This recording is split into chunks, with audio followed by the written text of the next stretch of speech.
Okay, today I'm going to show you how I build one of our livestock shelters that we use. This is one that I built yesterday.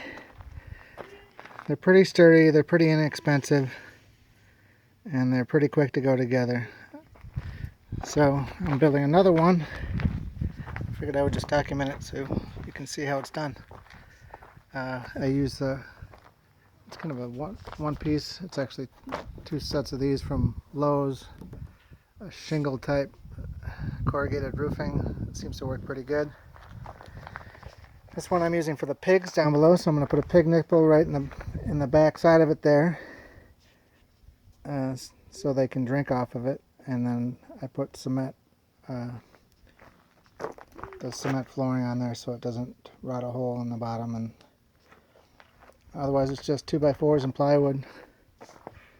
And the bracing is such that I use the most of my 2x4s, and it's a pretty efficient little shelter, and it works well for just about everything we have. Okay? We use these shelters for a variety of things. This one's for the sheep. You can use them as lean-tos, or you can put them together like this and they have kind of a manger type thing. We use them for the pigs, use them for the goats. They're just pretty flexible because you can do a lot of different things with them, and you can put backs on, the sides if you wanted to make it a 3-side shelter. Keep them nice and open so there's air, and take the backs off and just have it be a shade kind of thing. So I'm going to show you all the different things we can do with them. Okay, I'll start off with the floor. I think this entire project takes about 21 2x4s and 3 sheets of plywood, and then that roofing stuff, and 2 sheets of the cement flooring, the hardy board, and that's about it. So the first thing I'll do is cut 90-inch boards for the floors, 90-inch for the one side and 69 for the short side. So I'll be cutting 2 90-inch and I think 6 of the 69-inch. Equipment goes, you can get this done with probably a skill saw and a drill. It'll really help you if you have a chop saw like that can do angles, and a nail gun. It'll really speed things up. But if you don't have that, you can use whatever you have. Just take a little longer. So when cutting the 69s, make sure you save that last piece. There's a reason I cut them that length, and we're going to use these other pieces later on. So save those, set those aside and save them. Now when I do all my joints on this project, I always nail it in twice for strength, and then put a deck screw in just to hold it tight. When you're moving them around and when the animals get on them, there can be some kind of torque on them sometimes, and if you just use nails, it can pull loose, and if you just use screws, of course, if they get jostled, they can snap. So I always double it up just to make it safe and strong, and it's always worked great. I've never had a problem. I've noticed sometimes you get a little warp here. You put your one nail in to line it up, and the board just doesn't come close. I put a clamp on the bottom of it, and then just wrench it into place like this. Shoot my other nail in. If it's even focusing. And you get a nice straight line on it. We're starting to put the floor joists in. And what I'm doing here is I'm going to put a sheet of plywood on this side, and then less than a sheet of plywood on this side. So I only have to cut one of them. So if the plywood is 48 inches, I want to come out here so it's flush to the end over there, and it's halfway across this board here. So 48's in the middle, and it's half on either side of the 48 marker. And then when I lay my plywood on there to square it all up, one sheet will fit fine there. This other side will have like 42 inches, so I'll have to cut that end off of it. And then I'll split the difference over here at 21 or something like that, which is a little longer than I'd like to, but I don't need to squeeze 2 of them in there because I'm using the cement board, so it'll be plenty good enough to hold it. And then I'll go at regular 16-inch intervals over here. Frame laying on the ground here is probably a little out of square. It usually is. You can see that doesn't line up right. But if you just give your board a little kick until it lines up right there,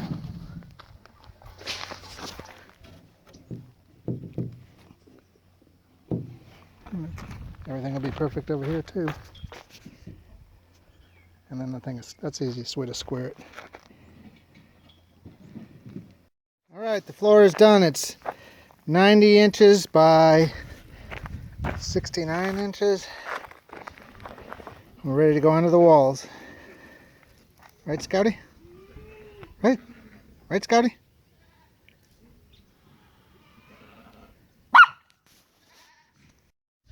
The walls for this project are going to be 4 90 inches, 2 48 inches, which is 1 2x4 cut in half, and 2 36 inches. So you've got 2 cut at 3 feet and then 2 feet left over. Let's put it together. Okay, with our walls up now, we'll clamp them in the correct position to the floor, and then we'll nail that in, and then we'll square them up.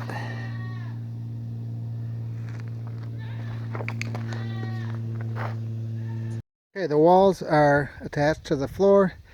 Now we need to square up these walls that we just put up. So what we'll do is measure from corner to corner here, down to there, and then corner to corner up there, down to there, and we should have the same measurement. If it's off, we'll have to jostle the frame left or right until they both make the same measurement. Then we'll know the entire square here is square to itself. We're not kind of a trapezoid bent over. We'll do the same thing to the back side. So we'll set it with a ruler. We'll get the measurement correct. Then I've already got one end nailed in up there, and this other brace will nail in wherever it comes out to be square, and it'll hold it in square while we put our braces on. Okay, everything is squared up on the front and back walls. We'll now go over here to our stack of 27-inch ones that we cut off of the 69 for the floor joists, and we're going to use those for our braces over here.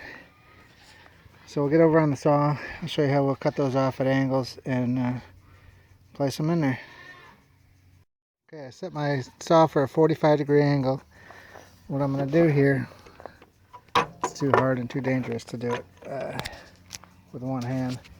Basically, I'm coming down. I'm going to cut the very corner off.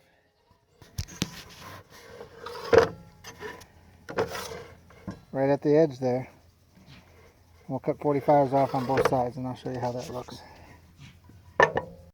Alright, so I cut the 45 off of this end, and I flipped it over.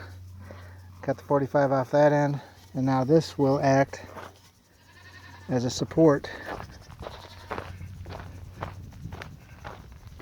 for our frame. I'll nail this in like this. I'll do the same thing over there and 2 on the back side, and then we'll have this frame. It'll be pretty sturdy, and we'll use some smaller ones for the top. So I'll get that done and be right back. The bottoms are all tied in, just like I was saying earlier. I always do the 2 nails and the 1 screw to hold them in tight so they don't work their way loose. Now we've got all the bottoms in. We still have 2 pieces of the 27-inch left. What we'll do is cut these in half and make top braces over there. They're going to be 13 inches or somewhere around there. I'll show you how that's done. 27-inch piece is going to be 13 and a half.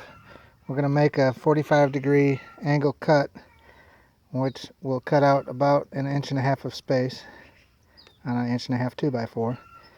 So we're going to come over 3/4 of an inch to make our cut, and that'll give us halfway across on each side. So this, when we cut this in half and cut the ends off, they'll be the same length. It's just using the most out of this piece. cut the 27-inch piece in half and then nip the ends off at 45s on each one, and we've got two pieces that are basically the same. We'll come over here, just like we did on the bottom. We'll put shorter braces on top just to keep everything square. Okay, the front and back panels are braced now. Top braces, bottom braces. We know it's square and it's going to stay square, so we took our little braces off.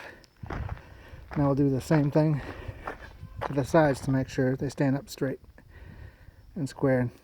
Now, since the back is not as tall as the front, what I have to do from a corner to corner measurement is make a mark at 36 inches, which is what the backs are, and then I'll just run my corner down and corner to corner, and I'll get the same measurement. That way we know that these are straight up and down to each other and perpendicular to the floor. And we'll square that all up and then we'll start on our roof. Right then, with these braced up, we got to start on the roof, which will be two 90-inch pieces and 5 73-inch pieces. Alright then, I've made the initial square for the roof, laid it up on there, and what we're going to do to secure it in place is use, from the 90s we cut, we have these little 6-inch pieces, so we're just going to use 4 of those.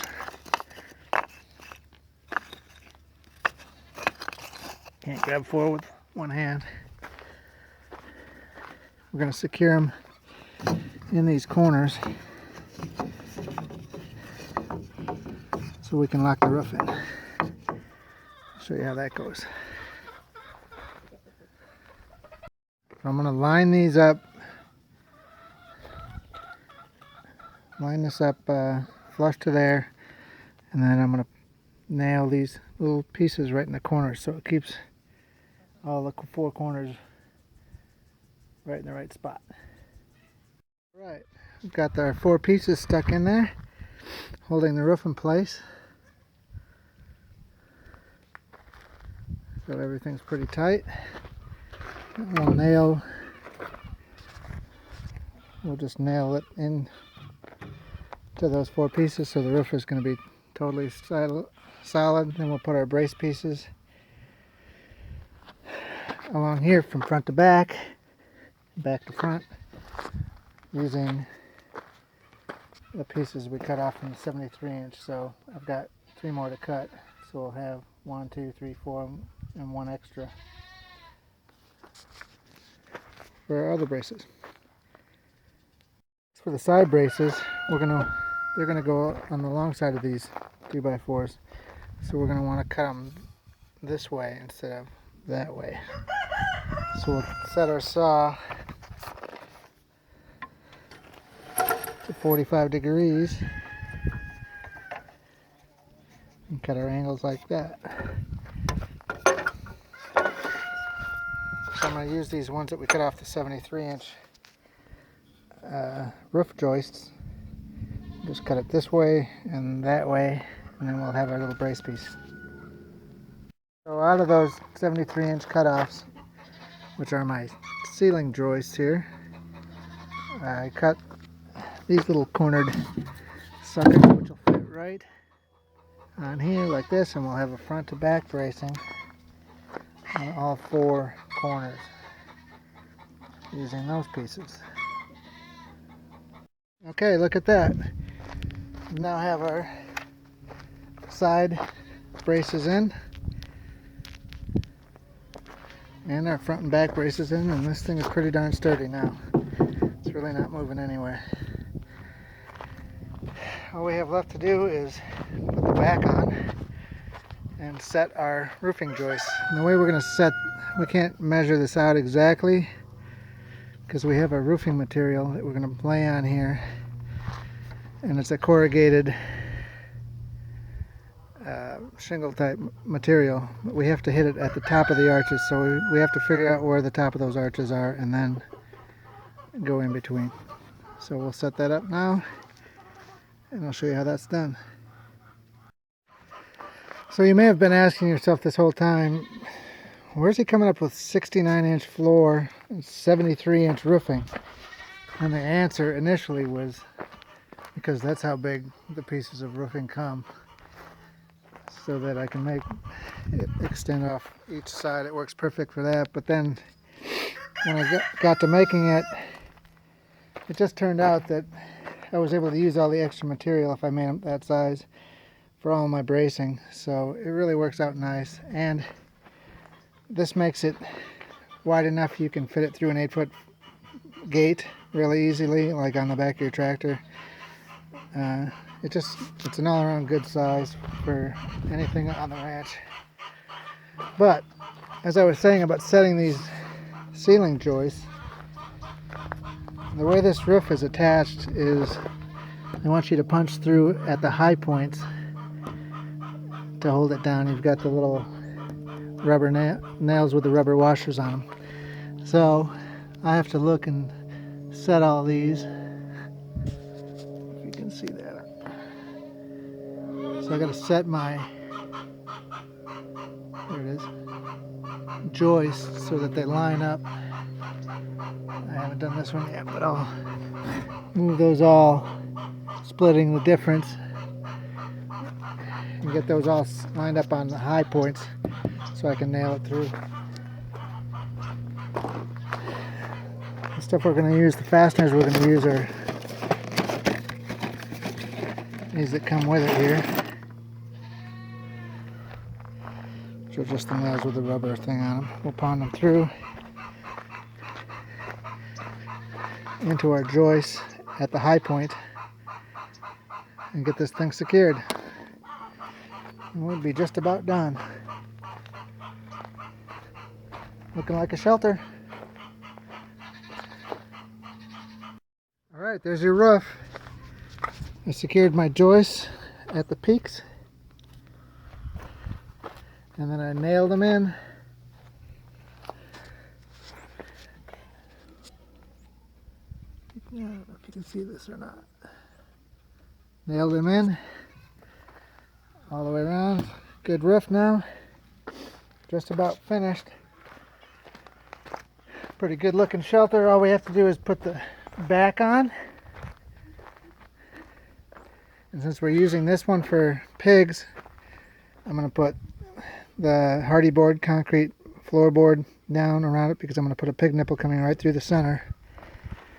And then this will be their drinking station, so they can have their water in the shade. And also have a little shelter where they can hang out. Alright, I've laid my hardy board, my cement backer board, give it a little more support in this wet area. I've just centered it down there. And now I'm going to use those little special screws to secure it down. We're looking good. Alright, the floor's in. I'm just down to the last thing is the backing here. As you can see, we haven't wasted much. There's just a few little scraps of wood down there, a little couple of strips of plywood, and a couple of short 2x4s that we can certainly make use of for something else. We just have this one sheet of plywood left that we're going to cut off at 90 inches by 3 feet to go on the back. Nail that sucker on there and this thing will be done. Alright, we're marked off here. I think I said 90 by 36 a minute ago. It's actually 90 by 42 and a half, so we can go down to the very bottom of the frame and there in the back. It'll fit right in there. So I've chalk lined this off. I'll cut it out and put it on there. Alright, y'all. That's the shelter. Put it together in an afternoon. Last year, a couple years. Anyway, we've had some that are 3 years old and they look just like brand new. Hope you enjoyed this video. And it helps you if you're trying to make a livestock shelter or any kind of shelter to keep your animals out of the rain, whatnot. Alright, good luck. So here's how I move them. Just put the bucket forks on the old Massey Ferguson and winch them up with a come along there just to hold it on the forks, and off we go.